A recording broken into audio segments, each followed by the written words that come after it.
Hi everyone, this is Dr. Ritti Pathak. Welcome to our family Skinomatics.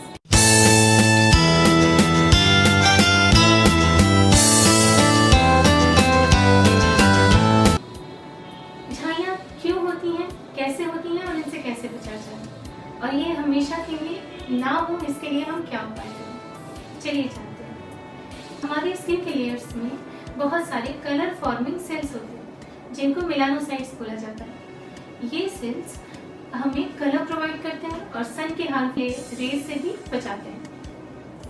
कभी कभी किसी में ये colour forming sales abnormal function करने लगते हैं। इनके एबनॉर्मल फंक्शनिंग की वजह से हमारे स्किन के लेयर्स में ब्लैक और ब्राउन पैचेस अपीयर हो जाते हैं, जो कि कहीं भी बॉडी के किसी भी पार्ट में अपीयर हो सकता है, जैसे कि four arms, neck, but specially ये ब्लैक ब्राउन पैचेस हमारे फेस को अफेक्ट करते हैं।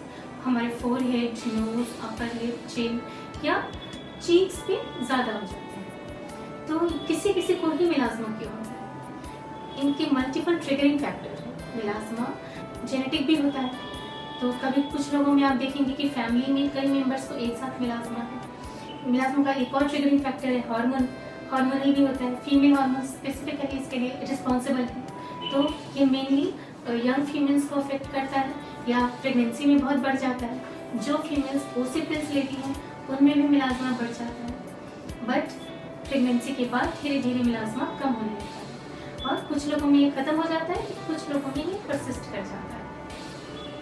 इसका जो मोस्ट इम्पॉर्टेंट ट्रिगरिंग फैक्टर है वो है सन रेडिएशन। सन रेडिएशन हमारी स्किन के लिए बहुत हार्मफुल है और ये 3 प्रकार का होता है, UVA, UVB और विजिबल लाइट रेडिएशन।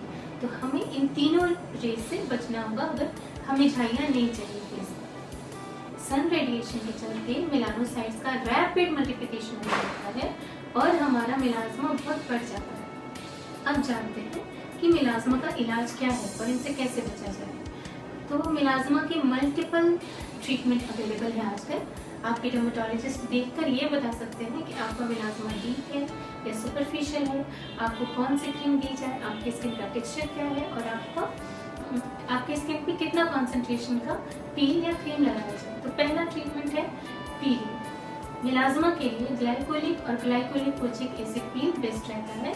ये 2 से 5% कॉन्सेंट्रेशन में भी पाया जाता है और ये पील हमारी स्किन के लेयर्स में पेनिट्रेट करता है, मॉडरेट डेप्थ पर जाके मेलाज़्मा का ब्रेक डाउन करता है, चाहे पिगमेंट का ब्रेक डाउन होता है और वो हमारी बॉडी से एक्सक्रीट होने लगते हैं। और दूसरा ट्रीटमेंट है, बहुत सारी क्रीम्स अवेलेबल हैं मेलाज़्मा के लिए, जैसे कि हाइड्रोक्विनोन या कॉम्बिनेशन क्रीम्स, हाइड्रोक्विनोन, रेटिनॉइड और स्टेरॉइड।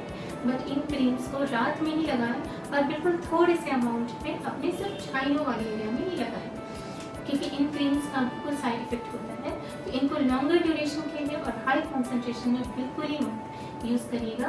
और तो फ्रेंड्स, अगर आप डर्मेटोलॉजिस्ट के सुपरविजन में क्रीम्स को लगाते हैं तो वो बेस्ट रहता है, क्योंकि वो आपके स्किन को देखकर कि आपकी स्किन थिक है या फिर थिन है या डस्टी है, कलर क्या है, ये सब देखकर आपके और मेलाज़्मा का डेप्थ डिसाइड करके आप क्रीम का कॉन्सेंट्रेशन डिसाइड करते हैं।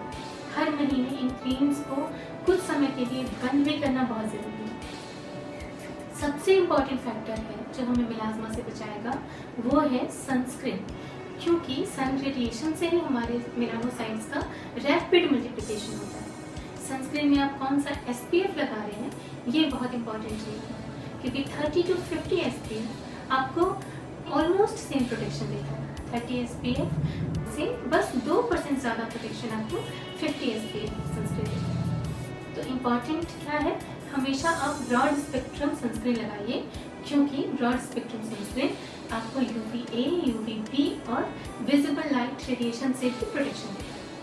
और बेस्ट, कुछ लोग सनस्क्रीन लगाने के बाद बहुत चिपचिप फील करते हैं या फिर ऑयली स्किन है तो बहुत डल लुक हो जाता है उनका, तो वो सनस्क्रीन अप्लाई नहीं करना चाहते हैं। उनके लिए भी आजकल वेल टॉलरेटेड टिंटेड सनस्क्रीन है, जो कि मिनरल बेस्ड सनस्क्रीन है और जेल बेस्ड सनस्क्रीन भी होता है, तो वो आपके लिए बेस्ट है। समर्स में भी इन सनस्क्रीन्स को वेल टॉलरेट किया जा सकता है और क्योंकि इनमें मिनरल्स होते हैं जैसे कि जिंक, आयरन, तो वो आपको एक ब्राइट लुक देते हैं। कलर बेस होता है उनमें, आपकी स्किन बहुत ग्लो भी करती है सनस्क्रीन लगाने से। और सनस्क्रीन का अमाउंट बहुत इंपॉर्टेंट है कि आप कितने अमाउंट में लगाएं। कम से कम 5 ग्राम सनस्क्रीन या half tea spoon of sunscreen तो आपको लगाना ही है फेस पे।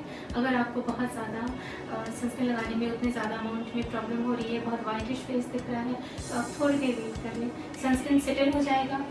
फिर भी अगर प्रॉब्लम है तो आप सनस्क्रीन लगाने का एक तरीका होता है, पूरे फेस पे डॉट डॉट डॉट सनस्क्रीन का दे दें और उसे डैप करके थपथपा के लगाइएगा, तो सनस्क्रीन का डीपर पेनिट्रेशन होता है आपके स्किन में। जिनकी बहुत ड्राई स्किन है वो पहले मॉइस्चराइजर लगा सकते हैं, उसके ऊपर से सनस्क्रीन लगा सकते हैं। और सनस्क्रीन लगाने का ड्यूरेशन बहुत इंपॉर्टेंट है। सनस्क्रीन 2 से 3 घंटे मैक्सिमम बेनिफिट देता है, तो आपको जिनको छाइयाँ है स्पेशली, सनस्क्रीन 2 से 3 घंटे के बाद दिन में ज़रूर रिपीट करना होगा।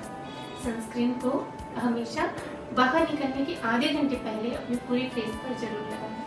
सनस्क्रीन लगाने से धीरे धीरे झाइयाँ बढ़ेंगी नहीं, और अगर झाइयाँ खत्म हो जाती हैं तो फिर वापस आएंगी भी नहीं। आपको होल लाइफ सनस्क्रीन झाइयों से बचा सकता है। और भी ट्रीटमेंट्स हैं, बट लेजर्स इनिशियली रिकमेंडेड नहीं होता है मिलाज़मा में।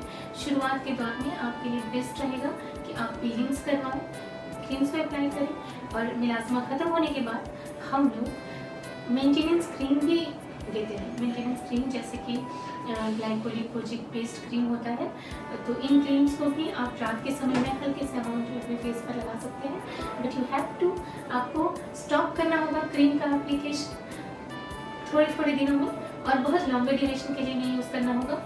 तो आप अपने डर्मेटोलॉजिस्ट से कंसल्ट करके मिलाज़मा से हमेशा के लिए छुटकारा पा सकते हैं। Thank you.